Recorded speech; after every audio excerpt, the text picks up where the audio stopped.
6, but both a chance for playoffs remain. Yeah, fascinating that even with Crew being in the pickle that they find themselves in, they're still in control of their destiny. That is going to be an exciting matchup, and you're definitely going to want to check that out. But heading into week 6, though, Loud is our #1 team. Surprise, surprise. And they've actually looked quite incredible.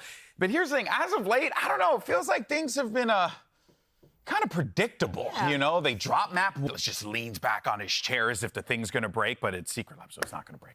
And then, of course, you know, you get yourself some sick A-site anchors, opping with Ospas. I mean, honestly, you just get everything you want, but it just felt like there's always this weirdness with Loud. It's formulaic. They have a script. You know, they have to follow it. So for today's match, we decided to track those moments and play Loud Bingo, or as we like to call it, Vamo. That's right. So here are the spots, all right? You got Shorty Kill, which if we don't get that, I'm actually going to be very... That would be a shocker. There's no way. There has to be. I mean, that might as well be a free space. There's quite a few ones on here. Like, I feel like the free space in the middle, that's just Ospas Locks Jet. If that happens, you guys can have the free space as well. Okay. But some of these, I mean, it's kind of crazy that all of them seem so consistent, right? Cowanzine's gonna movement diff someone. We know that's gonna happen. They're gonna bring a stuffed animal on the walkout. There's They so might many lose free, round one. like, squares. OT win. There's going to be a less clutch. Honestly, I wouldn't be shocked if we just end up filling the whole board today at this rate. Mel, which one stands out to you here? Oh, Tui's main mug. I mean, a side hack funny face is a given. Okay. He has to do that. I mean, and the stuffed animal walkout, like, there's like 20 things on here. I mean, not even 20. There's like 6, 7 things on here that you might as well just call it a free space. So. Ospas puppy tweet kind of stands out to me. I feel like there's already a picture of a dog that he's tweeted for going live. It's almost together. Yeah, you can already put a bingo spot on that one there. So guys, head on over to Twitter so you can get your own Vamo card and play along with us throughout the show. And, you know, we'll see what ends up happening there. I don't know, just roll with it. And throughout the show, make sure you use the hashtags VCT Americas as well as VCT so we can feature you on the broadcast. Why don't you fill out those bingo cards, take some pictures, send it over to us. You're gonna fill out. Check out if the puppy tweet's on there. Okay, she's actually going for the puppy tweet. I'm gonna put Mel on bingo duty. But here's the thing, Not guys. yet. Have you ever wondered what it feels like to get a knife kill on stage? I have. I've had multiple, okay? Multiple knife kills. Oh, have you? Dynamic zoom as well. But here's the thing, all right? We asked Victor, Cowanzine, and others to break down the year's most exciting and memorable moments. So why don't you go ahead and check out these retakes.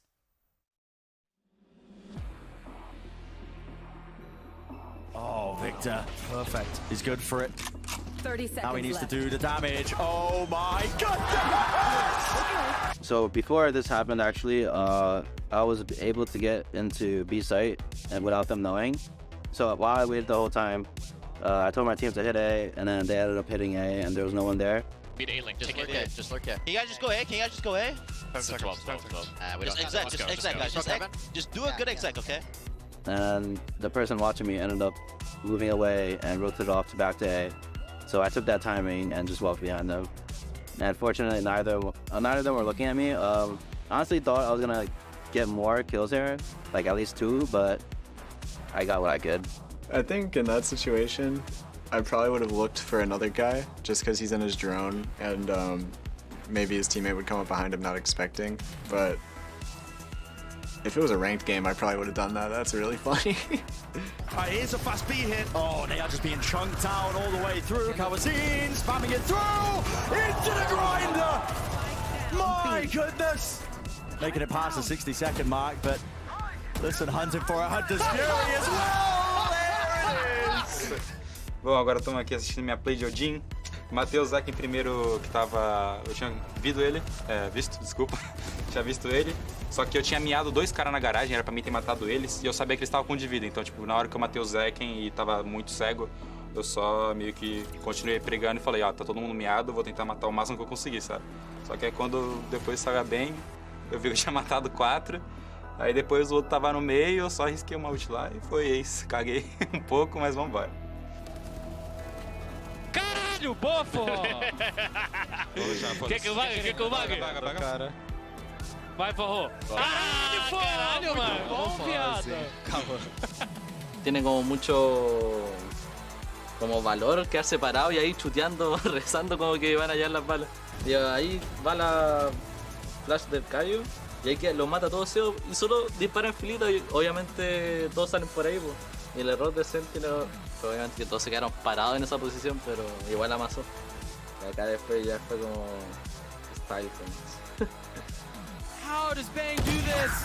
13 seconds left, 1v2, paranoia to buy some 10 time. seconds left. The reposition.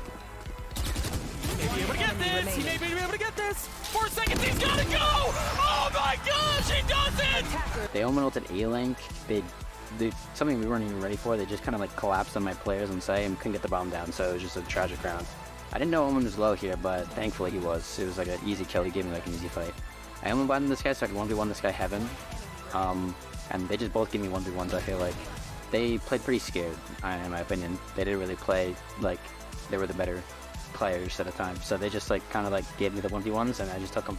Bang plays it so well. Like, I mean, having the shorty is the most OP gun in the game now. If you need a rank up tip, just buy a shorty if you're ever playing any agent with a smoke. I knew that he knew that the time was low, and so did I, so I just needed to take fights as fast as possible. So, I mean, if I didn't fight that guy A-Link, I probably wouldn't have gotten bombed down, and they probably just would have rushed me, and I would have lost. So I just take as many fights as possible, as fast as possible, because I don't have a lot of time on my side. Get time.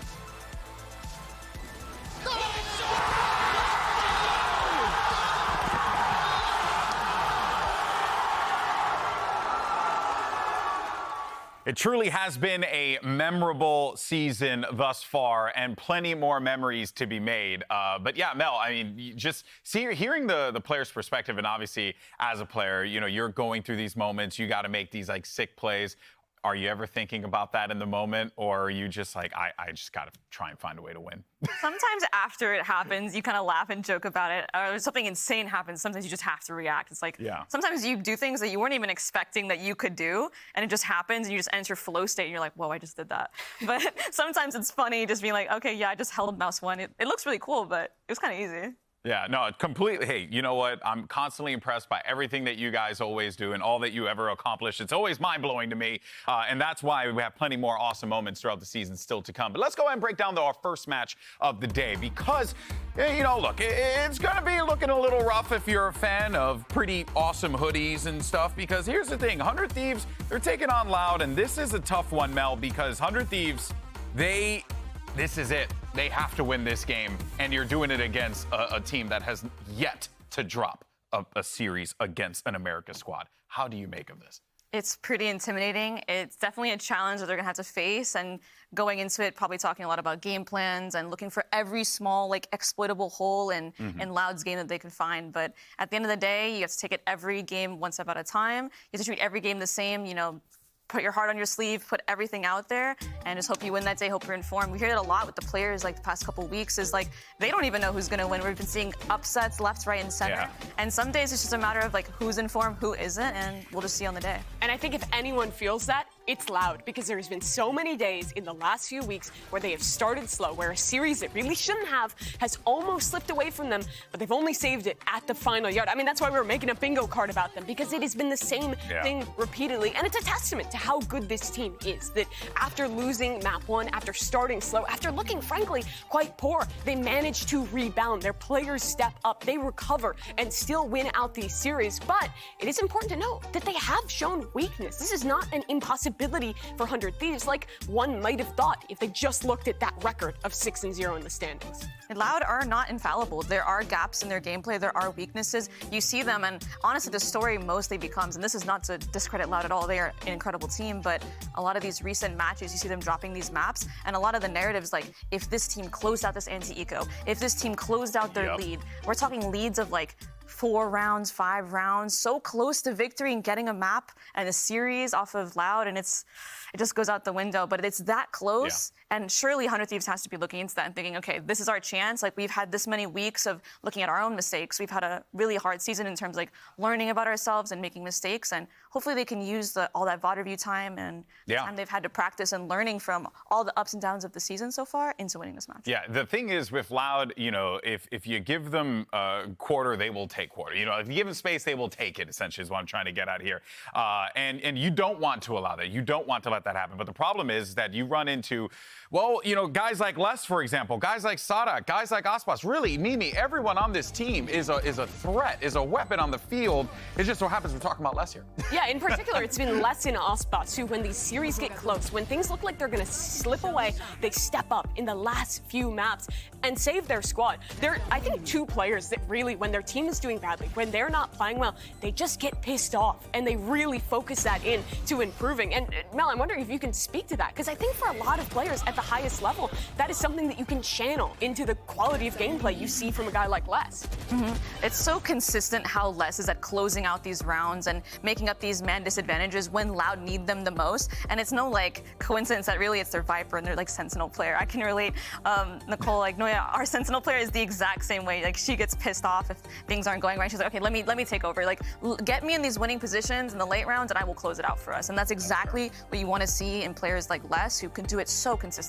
And right now he's sitting at best in role for that kind of Viper, Killjoy, Sentinel role that we're seeing a lot of here in Americas, which is a super impressive statistic. But I think what is interesting about Les is that, well, he's fantastic. He's also kind of a high-risk, high-reward player. We saw in their last game, I believe it was against EG on their Pearl, where he was taking a lot of these super aggressive lurks, sometimes falling on them, sometimes making the big play. But he's a guy who, when the team is playing at their peak, is the one who can close it out, but also when they're struggling, can be exploited at times. Yeah. It really does help that Loud have all of these options on the field when it's necessary for them, and they take full advantage of it.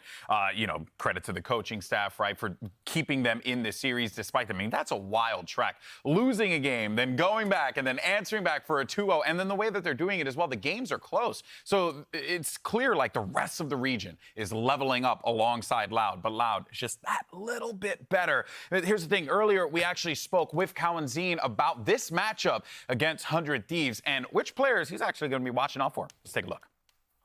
Para estudar deles, mas tem dois players lá que eu sempre assisti durante 2022 e eu sei que são dois players que conseguem brilhar, conseguem levar um round na mão sozinho, que um deles é o Asuna, outro Cryocels. Os três outros são muito bons também, só que eu não acompanhei muito eles, mas eu sei que esses dois, o Asuna e o Cryocels, são um cara muito bom que pode levar um round, assim, tipo, um instante. Obviously, respect for the players no matter what, because the talent is always there. But let's go ahead and shift gears over to 100 Thieves, because last week, you know, they were feeling great. They were feeling good. It was all smiles after their big win over Leviathan. You're thinking to yourself, man, this is going to be the beginning of the 100 Thieves comeback arc. And then NRG made it a really, really bad day for them, Mel.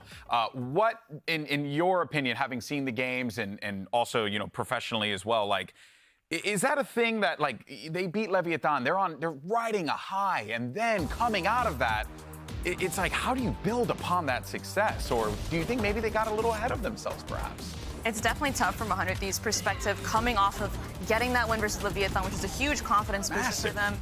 It cannot be understated. Going into this game just getting absolutely mollywopped, it's definitely not what you want, the position you want to be in as a professional player. But sometimes you're not there that day. And honestly, I would say this isn't like the norm for 100 Thieves. This is really a low light for them. This is them at maybe their worst. And honestly, you look at their other games, you know exactly what they're capable of. And I've scrimmed them. I know what they're capable of, the things they do in scrims, and the things we've seen earlier in the matches as well. We saw like even week 1 against Sentinels was such a close game. And it's heartbreaking to see, but honestly, I have full faith that they're going to be able to look at their mistakes, see and grow, and be able to improve and have a better showing for this week. And a lot of the mistakes for me when I was watching that matchup were in the game plan. For the first time in Americas, we watched Bind come out, and they were really playing the same composition that they played before, in the same style that they played before. Well, NRG came out and innovated a little bit, taking some of the Harbor Viper into the meta, and it felt like they really struggled to find an answer to that. They were consistently just going for these hard side execs on the attack side, getting spiked down, but they were losing out time and again to these Harbor retakes, and that momentum just kept through to Fracture, where they got absolutely stomped. Yeah, it's really hard to come back and bring yourself back into the game, especially after the way that match went. But let's actually take a look at what Bang had to say, because after last week's disappointing match, he actually told Esports GG that it's not playing together, not being on the same page, and a bunch of small mistakes. Those are the reasons we lost. And I mean, look, I think like when it boils down to it, that's always a hard question to answer. Why did you lose? I don't know.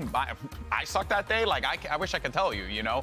But I think Bang approaches this with a certain professionalism, but also a certain understanding of like, these are the little things, and we know that we're capable of fixing them now. And it's really the little things. When you're at this level of play, the smallest things, like the margin of error is so small. It could be something like you miss one comm. Like let's say your energy or your comms for that day is at like even an 80% instead of 100%. Like say like you check the scoreboard, someone isn't called it, someone's 1 off ult, or someone's a 2 off of ult. And then that round they farm 2 orbs, they get an orb, they get the bomb plant, they get a like killjoy on the post plant, they drop the post plant. Now the round's like unwinnable. So it can be the smallest things, but if you're off your game just a little bit, even just like, yo, let's swing this one together, 3, 2, 1, like, yo, wait for me. Like, don't swing that yet. The smallest things can be so punishing, especially if you're playing against teams that are having a good day that day. Yeah. And those small mistakes can turn into big deficits like we saw in that match. In the second one in particular, it did seem to snowball. There was a lot of individual errors. Someone was going ahead of another. It was like Cryo slightly too far ahead on the jet. Those little mistakes compound when you're playing a strong team against NRG.